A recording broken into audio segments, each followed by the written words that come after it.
인생은 변화의 연속이다. 100점짜리 자신을 향해 계속 나아가는 게 아니라 때때로 선수 교체의 시기가 찾아온다. 야구 선수도 강속구를 던질 수 없게 되면 변화구로 승부를 건다. 언제나 강속구가 변화구보다 더 대단하다고는 할 수 없다. 변화구 송구가 즐거워지면 야구 선수는 진화한다. 이와 같이 즐거움을 느끼면 삶의 방식도 달라진다. 생각이 나를 바꾼다 중에서. 안녕하세요, 윤희입니다. 오늘은 세계적인 뇌과학자 모기 게니치로가 전하는 창의적인 삶을 만드는 두뇌 사용법, 생각하는 인간은 기억하지 않는다를 가져왔습니다. 이 책은 현실에 집착하지 않고 자유롭게 사고하고 내 안에 잠재된 가능성을 깨우는데 탁월한 도움을 주는 책입니다. 여러 장면과 구절들이 와 닿았는데 여러분에게도 도움이 되기를 바랍니다. 책 읽어주는 여자 윤희의 낭독을 시작하겠습니다. 144쪽 인생을 2배 더 즐겁게 사는 방법. 현대인은 날마다 무리를 하며 살아간다. 해야 할 일에 쫓기며 현실의 요구와 관계에 대응하고 있다. 이와 관련해 임상심리학자 가와이 하야오에게 들은 이야기를 소개해본다. 만일 돈이 필요한 당신에게 어떤 사람이 돈을 빌려주었다면 당신의 의식은 이 사람은 얼마나 좋은 사람인가 하고 생각한다. 하지만 무의식은 이미 그 사람의 얼굴이나 분위기를 고려해 자신이 싫어하는 유형의 인간이라고 판단했을 수 있다. 이런 무의식의 소리를 따르면 당신은 돈을 빌릴 수 없기 때문에 무의식의 소리를 애써 무시한다. 그러면 이런 무리한 행동이 꿈속에서 형태를 갖춰 나타난다고 한다. 무의식은 현실 생활에 무리가 있음을 깨닫게 하고 옳은 방향을 제시하며 당신에게 부족한 부분을 알려준다. 의식이 가리키는 방향만 보며 집중하고 있다면 가끔은 무의식의 소리에도 귀를 기울여 반대 방향도 살펴보자.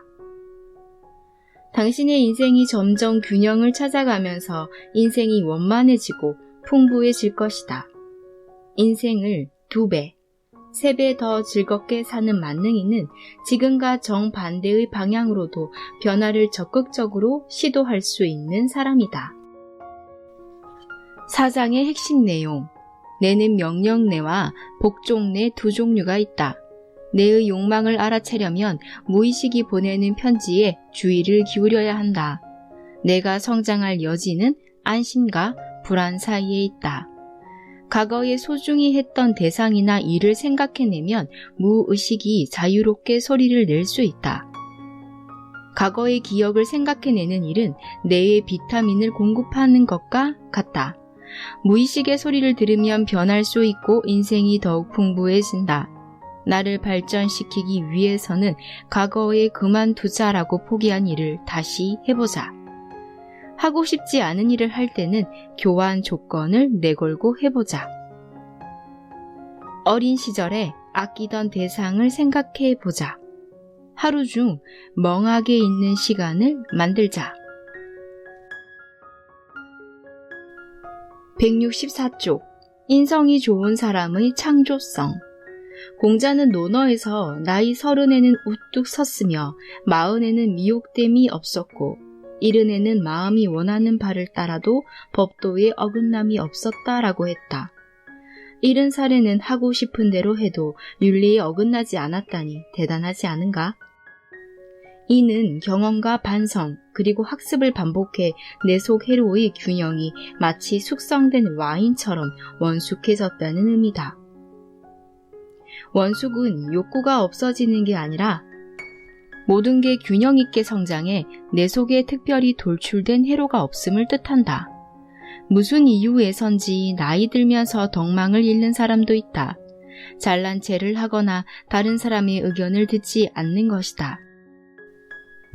특히 근거 없는 자신감마저 갖지 못한 사람은 다른 사람에게 인정받기 위해 스스로 나는 잘났다라고 지나칠 정도로 과시해서 오히려 다른 사람들에게 외면을 당하기 일수다. 과거의 성공 체험에 집착하지 않으면서 의욕을 가지고 자신이 어떤 상황에 있는지, 어떤 행동을 하면 결과가 어떻게 될지를 확실히 새겨두면 내는 나쁜 결과를 가져올 행동은 가급적 피하고 좋은 결과로 이어질 행동은 강화하도록 학습해 올바른 인성을 만들어간다. 거울을 똑바로 볼 수 있으면 부정적인 면은 없애고 긍정적인 면은 강화해 원숙해질 수 있지만 인성이 안 좋은 사람은 거울조차 제대로 보지 못한다. 왜곡된 거울을 보고 있는 것이다. 인성을 기르기 위해서는 앞서 말한 공간적 마음 챙김과 시간적 마음 챙김, 즉 지금의 현실 세계에 대한 인식과 과거의 경험에 대한 의식을 확장해 가야 한다.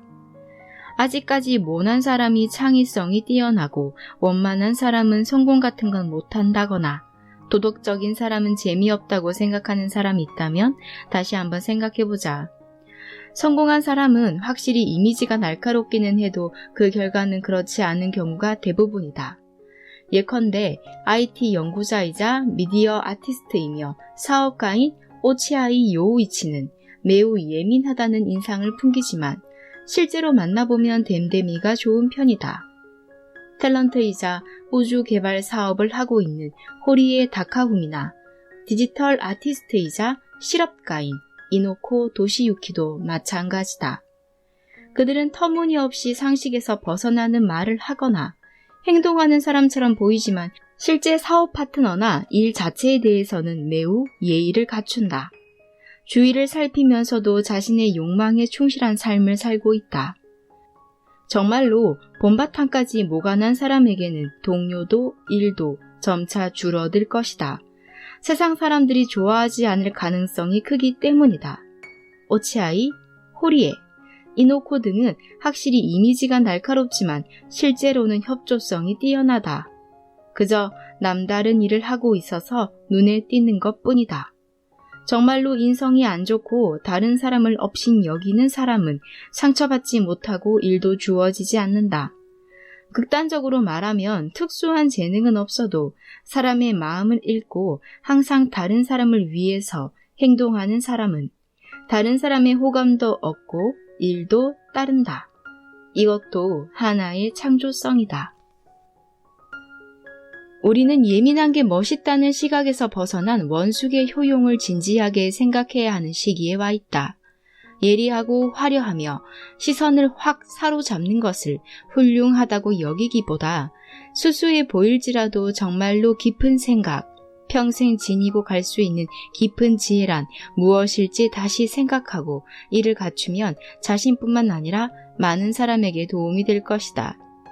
창조적인 일을 하는 사람들 사이에도 파멸적인 게 멋있다는 사상이 뿌리 깊게 자리하고 있지만 그것은 구시대적인 사고임을 깨달아야 한다. 문명 혹은 문화가 발달하는 과정에서 구동력이 필요했던 시대에는 모난 것이 필요했지만 물품이 넘쳐나고 모든 것이 포화 상태인 오늘날에는 반대로 원숙한 사상이 필요하다. 당연한 말이지만 파멸한다면 행복할 수 없다. 파멸적인 인격을 지닌 사람이 쓰는 소설이 재미있다거나 파멸적인 성향을 지니지 않으면 예술가가 될 수 없다는 것은 진실이 아니다. 192쪽 모든 사람은 자기 인생의 CEO다. 살아가는데 조금이라도 기분 좋아지도록 하고 싶은 일을 기억 속에서 찾아내 궁리하다 보면 누구나 자신이라는 기업을 경영하게 된다. 모든 사람이 자신이라는 기업의 경영자가 되는 것이다. 나는 지금 쓰고 있는 소설을 출판할 수 있을지 모르겠고 출판한다고 해도 얼마나 팔릴지 알 수 없다. 가장 큰 야망으로는 글을 영어로 번역해서 영어권 나라에서 출간하고 싶지만 절망적일 수 있다.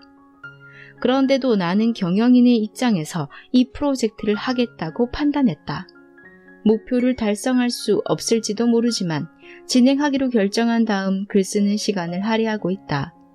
또한 나는 나의 욕구를 따를 뿐만 아니라 어떤 일을 받아들일 때도 예컨대 어떤 영화에 대한 감상평을 부탁드립니다 라는 의뢰를 받으면 영화를 보는데 2시간, 100자의 영화평을 쓰는데 몇 분이 확실히 필요하기 때문에 그 일 말고도 하고 싶은 일을 고려해 그 비용을 생각하고 받아들일지를 결정한다. 우리는 각자 자신이라는 기업을 경영하고 있다. 어떤 대상에 흥미를 가질지, 어디에 시간을 할애할지를 생각하고 결정하는 일이 인생의 경영인으로서 내리는 판단이다. 나는 한 제자를 돕기 위해 라인 블로그를 시작했다. 하지만 최근 상황이 바뀌고 광고비가 줄면서 제자의 식비를 벌기 위함이라는 목적에 충분하지 않게 되었다. 중간에 그만둘까도 생각했었지만 결국 계속하고 있다. 최근 우리의 네, 무엇이든 물어보세요 코너에 젊은 대학생과 중고생의 상담이 늘고 있기 때문이다. 나에게는 가능하면 젊은 세대에게도 내가 쓴 글이 계속 읽히면 좋겠다. 내 생각을 전달하고 싶다라는 바람이 있다. 이 코너의 운영은 적어도 그런 의미에서는 충분히 가치가 있다. 삶에는 돈이라는 축뿐만 아니라 여러 축이 있다. 생각을 전달할 수 있는 축과 자신을 해방할 수 있는 축, 그리고 그 밖에도 자신에게 필요한 다양한 축이 있다. 따라서 이들 전체를 생각하고 무엇을 할지 또는 하지 않을지를 판단한다. 바로 이게 나라는 회사의 경영이다. 성공은 다른 사람의 축으로 결정되는 게 아니다. 당신에게 필요한 축을 당신이 채울 수 있다면 성공이다. 바둑을 두고 싶은 사람은 바둑에 투자한다. 장기라도 두고 싶다면 장기에 투자한다. 내가 매일 10km를 달리기 위해서는 시간과 땀 투성이가 될 만큼의 체력이 필요하다. 이를 위해 그만큼의 시간과 체력을 다른 대상에 쏟을 수 없지만 건강이 매우 좋아진다. 건강을 유지하는 일도 중요한 축이다. 자신에게 필요한 축은 자기 안에서 발굴해야 한다. 우리는 모두 자기 인생의 CEO이며 자신의 성공은 스스로 결정해도 좋다. 인생에는 많은 선택지가 있다. 그 가운데 무엇을 선택할 때는 단기적인 관점뿐만 아니라 장기적인 관점까지 고려해야 한다. 학창 시절에는 누구나 미래를 위한 대비라고 생각하고 공부를 한다. 이에 대한 보상은 훨씬 나중에 오기 때문에 어디에서 무엇이 무엇으로 이어지는지 모른 채로 무작정 공부한다. 보통 이런 경우에 시간은 많이 걸리는데 보상이 바로 눈에 보이지 않으면 대부분 불안해한다. 바로 보이지 않더라도 계속하면 보인다. 무엇을 하면 좋을지 잘 보이지 않는 자욱한 안개 속에서도 왠지 이걸 더 해보고 싶다라고 느껴지는 게 있으면 조금씩 해보면 된다. 나에게 내 과학의 의식 문제는 너무 어려워서 아무래도 평생 풀 수 없을 것 같다. 하지만 그 문제를 생각하지 않으면 인생이 공허하게 느껴지기 때문에 의식에 대해 생각하는 시간을 매일 이 정도 확보해야지 라는 식으로 전체적인 균형을 고려해 시간을 할애한다. 다들 그렇게 어느 정도는 선택을 하고 있겠지만 앞으로는 더욱 주체성을 가지고 선택해 나가자. 학교에 다니고 회사에 들어가고 조직에서 일하는 상황에 익숙해진 사람은 스스로 자신의 인생을 결정해도 좋다는 사실을 바로는 받아들이지 못할 수도 있다. 하지만 스스로 결정한 작은 일을 하나만 시작해도 요령이 생길 것이다.